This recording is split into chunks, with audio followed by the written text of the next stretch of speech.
1,85 € en moyenne à la pompe en France métropolitaine pour le gazole, 1,93 € pour le samplon 95. Bien qu'inférieur au maximum historique de juin 2022, le prix des carburants à la pompe n'en finit pas d'augmenter en cette rentrée 2023. La raison ? Les deux principaux producteurs et exportateurs, tant de brut que de produits raffinés, la Russie et l'Arabie Saoudite, désormais rassemblés dans l'organisation connue sous le nom de BRICS, décidaient il y a quelques semaines de prolonger la baisse de leur production jusqu'à fin 2023. En parallèle, et sous l'effet du développement économique de pays très peuplés tels que la Chine, l'Inde, le Brésil ou même l'Indonésie, la demande mondiale en or noir reste forte. Les marchés réagissent naturellement à cette situation. Après avoir clôturé en hausse de 2% le 14 septembre 2023, le cours du Brent dépassait les 93 $ le baril le lendemain. Et la situation n'est pas près de s'arranger. L'Agence internationale de l'énergie écrivait récemment: à partir de septembre, la perte de production de l'OPEP menée par l'Arabie Saoudite entraînera un déficit important de l'offre jusqu'au 4e trimestre. La suppression des réductions début 2024 pourrait faire basculer la balance vers un excédent. Cependant, les stocks pétroliers seront à des niveaux inconfortablement bas, augmentant le risque d'une nouvelle poussée de volatilité qui ne serait dans l'intérêt ni des producteurs ni des consommateurs, compte tenu de la fragilité de l'environnement économique. Une inflation encore plus forte des prix à la pompe. Voici en substance ce qui attend donc l'automobiliste français dans les semaines qui viennent. Pour tenter d'amortir le choc causé par ces hausses tarifaires futures, le gouvernement d'Elisabeth Borne annonçait il y a quelques jours une mesure totalement inédite. La possibilité pour les distributeurs de vendre du carburant à perte. À croire qu'il s'agit de leur marque de fabrique. Une fois de plus, le troupeau d'inutiles dirigeant la France se fait remarquer par des annonces grotesques et juridiquement contestables. Nous allons voir pourquoi. La vente à perte. Le concept, quoique totalement délirant, est assez simple à expliquer. Il s'agit pour un commerçant de vendre des produits ou des services à des prix inférieurs au coût d'achat ou de production. Contextualisons. Admettons que Leclerc, Carrefour ou Auchan achètent 1 litre de gazole à 1,80 €. Ces distributeurs auront, dès le 1er décembre de cette année, le droit d'afficher le gazole à des tarifs bien inférieurs aux pompes de leur station-service. Et donc la possibilité de perdre de l'argent sur chaque plein effectué dans leur station. Oui mais voilà, premier problème est de taille. La vente ou revente à perte est interdite et punie par la loi française. Le fait pour tout commerçant de revendre ou d'annoncer la revente d'un produit en l'état à un prix inférieur à son prix d'achat effectif est puni de 75 000 € d'amende. Si une liste d'exceptions à cette loi existe bien, le cas des carburants distribués en France dans les points de vente spécialisés n'en fait pas partie. À moins d'une procédure démocratique d'abrogation de la loi précitée ou d'ajout de cas particuliers après vote de l'Assemblée nationale et ratification par le Sénat, ainsi que le Conseil constitutionnel, ou d'une modification expresse de la loi par ordonnance nécessitant tout de même une autorisation du Parlement, la mise en œuvre d'une mesure contrevenant à une loi votée et non abrogée est donc impossible à défendre sur le plan juridique. Initiée, annoncée et défendue par des personnes censées être garantes du respect des institutions, cette démarche interroge au mieux. Mais aussi, franchement, est-il vraiment nécessaire de rappeler que vendre dans le but de perdre de l'argent n'a juste pas le moindre sens? Mais vous allez voir maintenant que cette mesure n'est pas seulement contraire à la loi et totalement absurde, mais également mortifère. Il faut tout d'abord savoir que, sur le territoire français, 2 types de points de distribution de carburant cohabitent. Les stations totalement indépendantes ou celles affiliées à un pétrolier, et les stations appartenant aux enseignes de la grande et moyenne distribution. Selon Francis Pousse, président de la branche distributeur de Mobiliance, organisme représentant les entreprises du secteur de la distribution de carburant, en septembre 2023, la marge nette d'une station-service n'atteindrait que 1 à 2 centimes d'euros par litre de carburant vendu. autrement dit des niveaux de marge insignifiants. Il faut également savoir que près de la moitié des points de distribution de carburant en France métropolitaine sont aujourd'hui détenus par des grandes ou moyennes surfaces. À l'inverse des stations indépendantes, ces dernières utilisent essentiellement le carburant comme produit d'appel.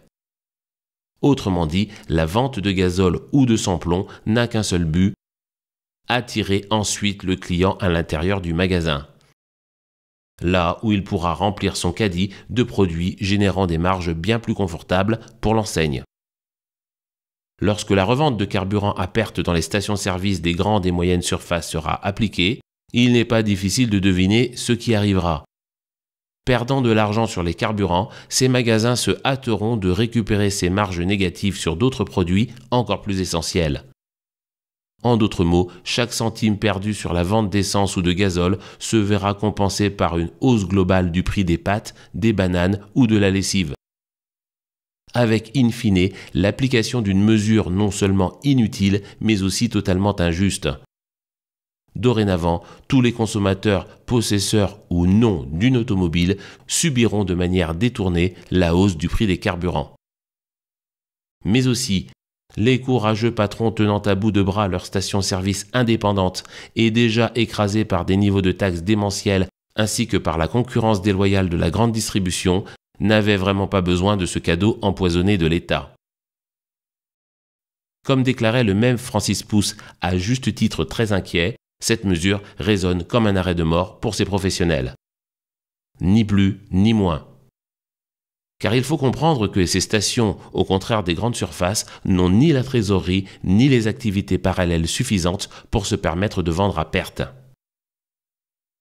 Pour compenser ce manque à gagner, mi-septembre 2023, le ministre de l'économie promettait de venir en aide aux stations-service traditionnelles avec ce qu'il affublait du titre de compensation pour les aider à faire face à la concurrence future des grandes et moyennes surfaces. Cette annonce est, disons-le tout net, franchement grotesque. Ainsi, une poignée de fonctionnaires incompétents se permet désormais de traiter des patrons indépendants courageux et besogneux comme des bénéficiaires d'aide sociale, dévalorisant de manière écœurante leur travail. À ce stade, d'aucuns se diront probablement que la critique étant facile et l'art difficile, que propose la rédaction de Voitures et Ingénierie comme solution à la hausse continue des carburants ? Disons-le tout net, dans un monde supposé dirigé par l'économie de marché, les leviers permettant de faire baisser les tarifs d'un produit à la revente ne sont pas légion. D'autant plus si le prix d'achat se négocie à des niveaux internationaux, ce qui est le cas du pétrole et de ses produits raffinés que sont l'essence, le gazole et à moindre échelle le superéthanol. Si, pour finir, les acteurs se plaçant en position postérieure de ces transactions ne ramassent que des miettes, la possibilité de réduire les marges de ces distributeurs et donc de faire baisser le prix final du produit est, de fait, totalement inexistante. Et pourtant, un autre levier existe. Pour le saisir, il faut se pencher maintenant sur le système de taxation des carburants en vigueur en France. Au prix hors taxe du carburant, l'État français ajoute 3 taxes. Tout d'abord, une TVA au taux légal de 20% sur le prix du produit hors taxe. Puis la fameuse taxe intérieure de consommation sur les produits énergétiques, connue sous l'acronyme TICPE. Et finalement, une seconde TVA sur la TICPE.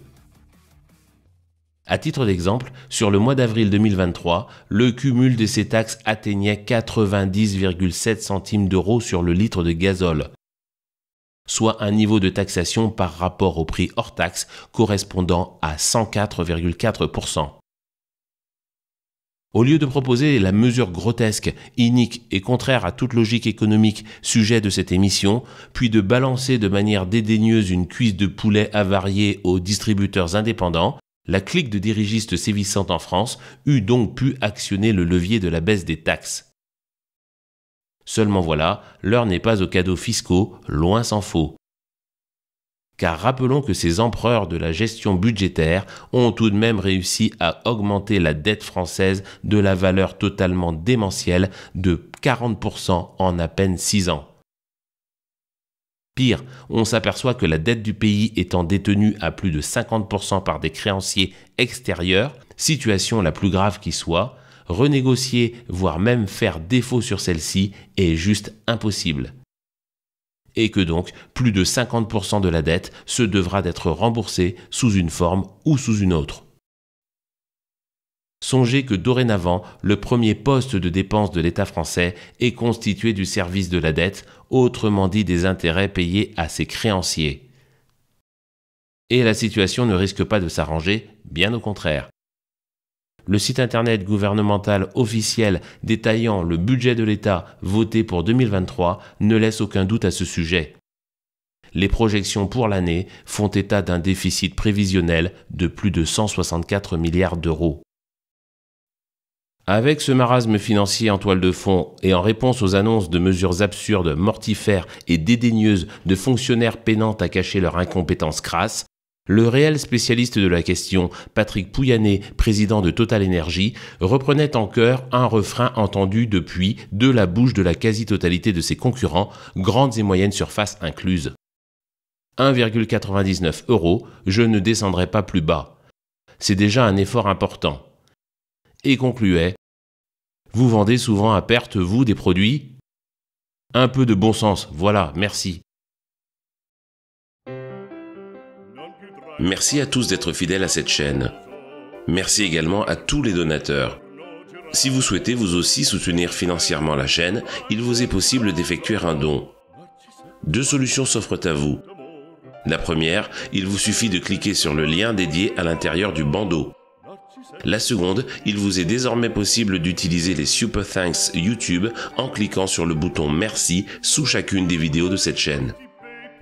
Si vous ne l'êtes pas encore, assurez-vous bien de vous abonner et d'actionner la cloche pour être notifié lorsque de nouvelles vidéos sont publiées.